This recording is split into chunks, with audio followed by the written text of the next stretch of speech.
Hi, boys and girls. It's Mrs. Cutler. It was really great to have a morning meeting with you today. Everybody was able to get on, and that was fabulous. We'll have our next morning meeting coming up in a few more days, but I wanted to start our next read aloud. We are on the second book in the series, the Haddock series. This is called Among the Imposters, and I'm really excited to get started on this new book.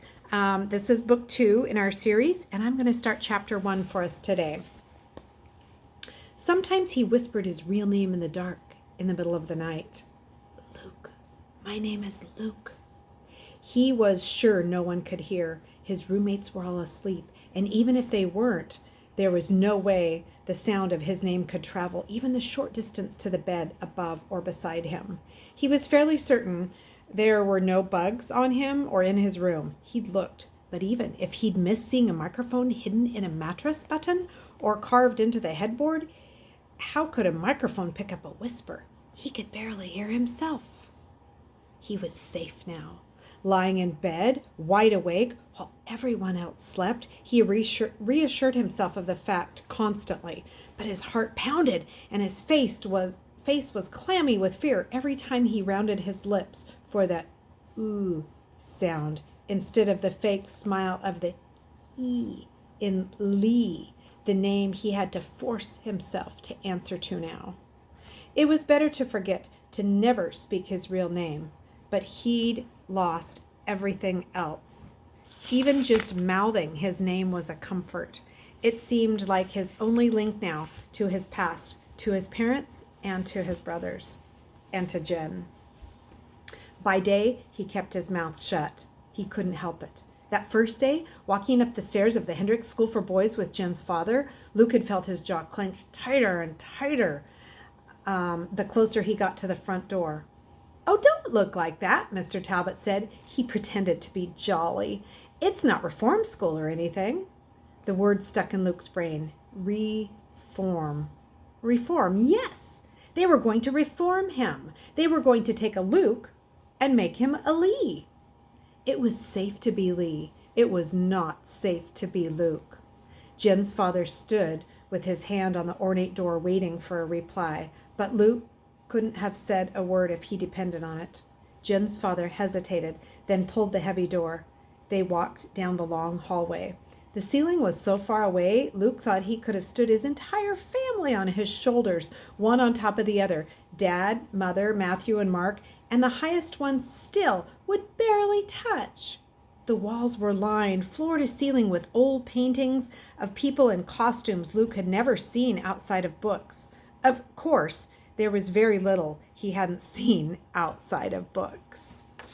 He tried not to stare because if he really were Lee, surely everything would just look familiar and ordinary. But that was hard to remember. They passed a classroom where dozens of boys sat in orderly rows, everyone facing away from the door. Luke gawked for so long that he practically began walking backwards.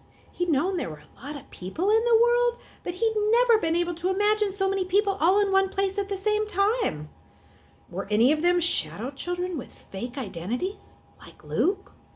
Jen's father clapped a hand on his shoulder, turning him around. "Ah, here's the headmaster's office," Mr. Talbot said heartily. "Just what we were looking for." Luke nodded, still mute, and he followed him through a tall doorway. A woman sitting behind a mammoth wood desk turned their way. She took one look at Luke and asked, "New boy?" "Lee Grant," Luke's father said. "I spoke with the master about him last night." "It's the middle of the semester, you know," she said warningly. "Unless he's very well prepared, he shan't catch up, and he might have to repeat."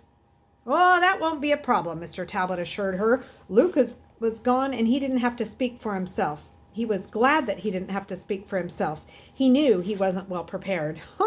He wasn't prepared for anything. The woman was already reaching for files and papers. His parents faxed in his medical information and his insurance standing and his academic records last night. She said, "But someone needs to sign these." Jen's father took the stack of papers as if he autographed other people's documents all the time. Well, probably he did. Luke watched Mr. Talbot flip through the papers, scrawling his name there, crossing out a word or a phrase or a whole paragraph there.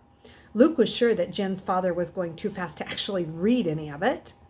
And that was when the homesickness hit Luke for the first time. He could just picture his own father peering cautiously at important papers, reading them over and over before he even picked up a pen. Luke could see his father's rummy eyes squinting in concentration, his brow furrowed with anxiety. He was also so afraid of being tricked. Maybe Jen's father didn't care. Luke had to swallow hard then. He made a gulping noise, and the woman looked at him. Luke couldn't read her expression. Curiosity? Contempt? Indifference? He didn't think it was sympathy. Jen's father finished, then handing the papers back to the woman with a flourish. "I'll call a boy to show you to your room," the woman said to Luke. Luke nodded. The woman leaned over a box on her desk and said, "Mr. Dirk, could you send Raleigh Sturgeon to the office?" Luke heard a roar along with the man's reply. "Yes, Miss Hawkins," as if the boys in the school were laughing and cheering and hissing all at once. Luke felt his legs go weak with fear. When his Raleigh Sturgeons showed up, Luke wasn't sure he'd be able to walk. "Well, I'll be off," Jen's father said. "Duty calls." He stuck out his hand, and after a moment, Luke realized he was supposed to shake it. But he'd never shaken hands with anyone before, so he put out the wrong hand first. Jen's father frowned, moving his head violently side to side and glaring pointedly at the woman behind the desk. Fortunately, she wasn't watching.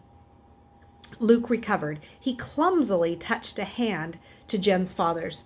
"Good luck," Luke's father said, bringing the other hand up to meet Luke's too. Only when Mr. Talbot had put both hands away did Luke realize he'd placed a tiny scrap of paper between Luke's fingers. Luke held it there until the woman turned her back. Then he slid it into his pocket. Jen's father smiled. "Keep those grades up," he said, "and no running away this time, you hear?" Luke gulped again and nodded, and then Jen's father left without a backward glance.